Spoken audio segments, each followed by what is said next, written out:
The Broncos have hired David Shaw, and ESPN put out a couple of ideas for the Broncos before training camp breaks ground. But before we get to all that good stuff, reminder, subscribe to the channel. It's completely free, and no one's going to give you more Broncos news and rumors coverage all off-season long.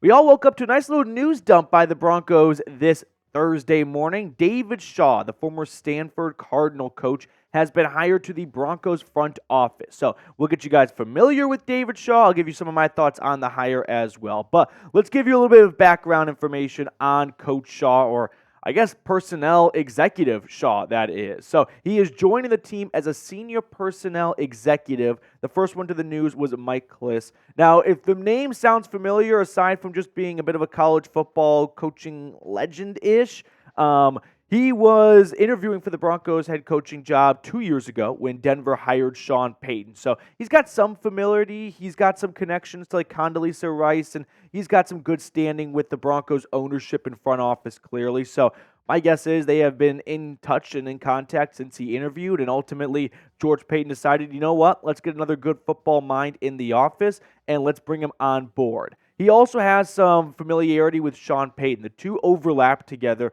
with the Philadelphia Eagles all the way back in 1997. But overall, I like David Shaw for this role. He does have a lot of good history in football. He has made Stanford one of the, or at least at the time, one of the better Pac-12 programs. And ultimately, it was not a graceful landing for him in Palo Alto, but overall, I do think David Shaw brings some really good experience to this Broncos front office, and I do think he can be a good benefit and a good overall talent evaluator when it comes to looking at draft prospects and free agents. So I don't view this as a negative in any way. I think David Shaw is going to be a good addition to the front office and George Paton's crew.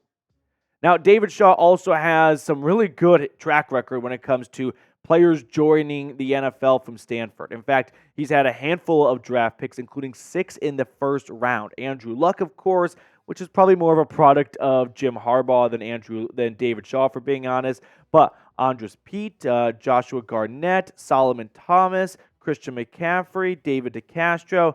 Not all of them went on to have great, awesome, successful NFL careers, but at some point, it's on the NFL coaching staff to bring along these prospects. So, kudos to Shaw for getting them to where they eventually got to.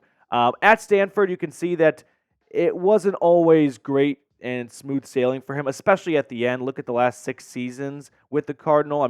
3-9, 3-9, 4-2, 4-8. You can see why Stanford decided, all right, it's time for a change. And listen, I'm not going to be too harsh on David Shaw. He's not applying for the Broncos head coaching job.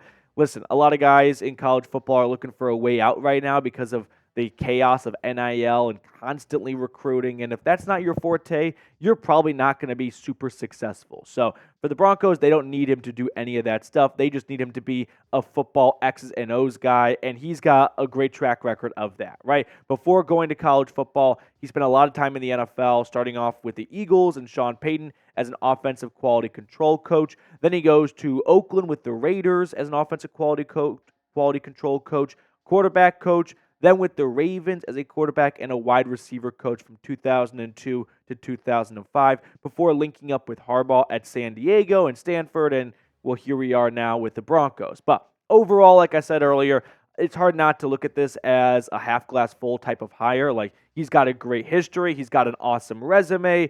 I can only envision that David Shaw will bring some positivity and some good ideas and some new ways of looking at things to the Broncos front office that needs to be a little bit creative, right? They don't have a whole bunch of first-round draft picks the last few years to lean on. So they're going to have to find some hidden gems in the draft and in free agency. And if David Shaw can assist in that field, then I only see this as an upside type of hire. Now, before we get on to the rest of today's show, shout out your college. We've done shout out your city before on the channel, but since we're talking about Stanford and college football in general, let me know where you are tuning or what college you attended. I'm going to give some shout-outs to the most frequent colleges I see. I'm also going to give shout-outs to the colleges that are some of the most rare colleges in the chat. So no matter where you went, let me know down below in the comment section. Let's switch gears and talk about ESPN's one move for the Broncos. So Aaron Schatz, a staff writer for ESPN, gave out one thing every single team should do before going into training camp. And for the Broncos, he suggested extending Jonathon Cooper and Baron Browning. So let's kind of break this down, and I'll give you my thoughts along the way. But let's first start by reading what Aaron Schatz wrote. The Broncos have several young players from the 2021 draft who need to be extended, including guard Quinn Miners. But getting their pass rush set for the future is more important, and both Cooper and Browning have contracts that end in 2024.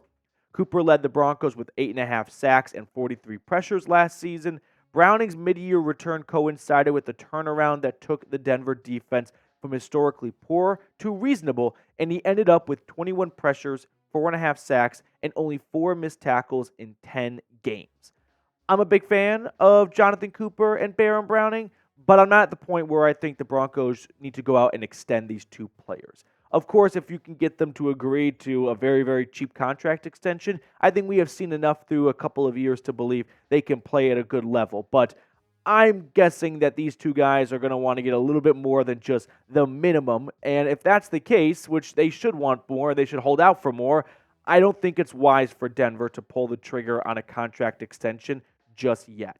Last year, Cooper and Browning put up some really solid numbers. Browning missing the first kind of chunk of the season due to an off-season knee injury. Cooper played the whole year, led the way with 8.5 sacks, 8 tackles for loss, 72 tackles. I'm not here to say that these guys aren't going to be good pieces for Denver long term, but I'm not fully in bed with, let's give them a big contract extension.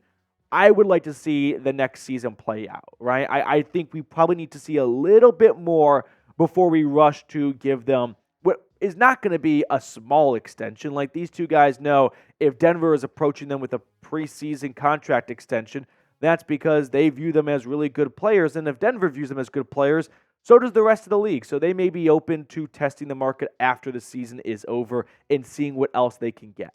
If anything, I could see a midseason contract extension going down, right? From the Broncos' point of view, halfway through the year, you can be much more certain in what you have in these two guys, and you can make them a fair extension, similar to what they did with Courtland Sutton and Tim Patrick.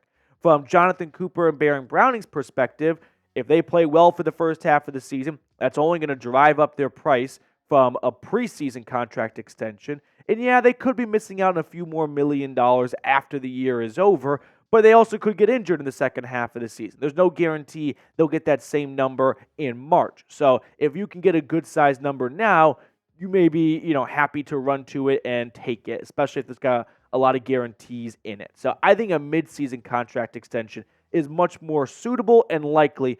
I don't think Denver needs to extend these two players before the season gets underway. It's no knock against them. I do think they are good players, but I don't think we have seen enough like we have, for example, from Patrick Surtain to know, these are two guys that are worthy investment. So let me ask you this question. Will the Broncos have a 10-plus sack player? Yes or no? Get in the comment section. I want to hear your thoughts on this one. Hasn't been done in a handful of seasons, so let me know if you think this is the year the Broncos get someone other than Bradley Chubb or Von Miller to get 10-plus sacks in a year.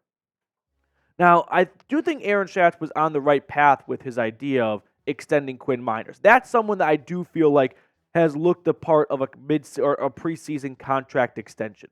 Last year, Pro Football Focus ranked him 3rd out of 79 guards.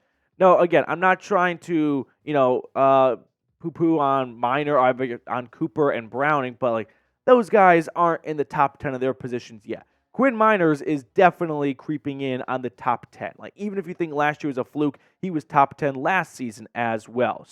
Or 2022. But I think Quinn Miners is definitely someone worthy of a contract extension before training camp breaks ground. So what could that look like? I don't think Quinn Miners is in the top 5 guard range. He's not at the Quentin Nelson, Chris Lindstrom, Zach Martin, Joel Patonio necessarily. Even Patonio's underpaid of the world. I think he's more of the Jenkins, Jonah Jackson, Brandon Sheriffs of the world. So I think you could give Quinn Miners a 5-year, $85 million extension. That makes him the 7th highest paid or tied for 7th highest paid offensive guard in football at an average of $17 million a season. So for the Broncos, they're going to lock up a borderline top 5 guard with top 7 money. Like, it's a pretty good deal for both ends here. The Broncos get their left guard of the future locked down. For Quinn Miners, he gets $85 million. Like, there's not a lot to be unhappy about from either side of this extension. All right, before we sign off and get you guys on with the rest of your Thursdays, summer hot takes. It is 91 degrees as a high in Denver today. So, Fajita's Plate hot take. It's a pretty good one, I think. I believe all these hot takes. I don't just put them out there just for the sake of being a talking mouth. I think Aaron Rodgers and the Jets are going to disappoint this year. Right off the bat, Aaron Rodgers skipping minicamp, which I know is not a huge deal, but skipping minicamp and the Jets not really giving a clear answer as to why and how it wasn't excused, but it's okay that he's not there. The whole thing just screams New York Jets incoming disaster. If there's a franchise that's going to botch this up, it would be the Jets, right? They never really get anything done correctly. So I am not in the camp of Aaron Rodgers coming back as a healthy quarterback this year is going to turn the Jets around. I'm going to predict there is an absolute shitstorm on the way to the Meadowlands. That will do it for us on today's show. Thank you guys so much for tuning in. We will sign off, and we will see you guys later with more Broncos news and rumors.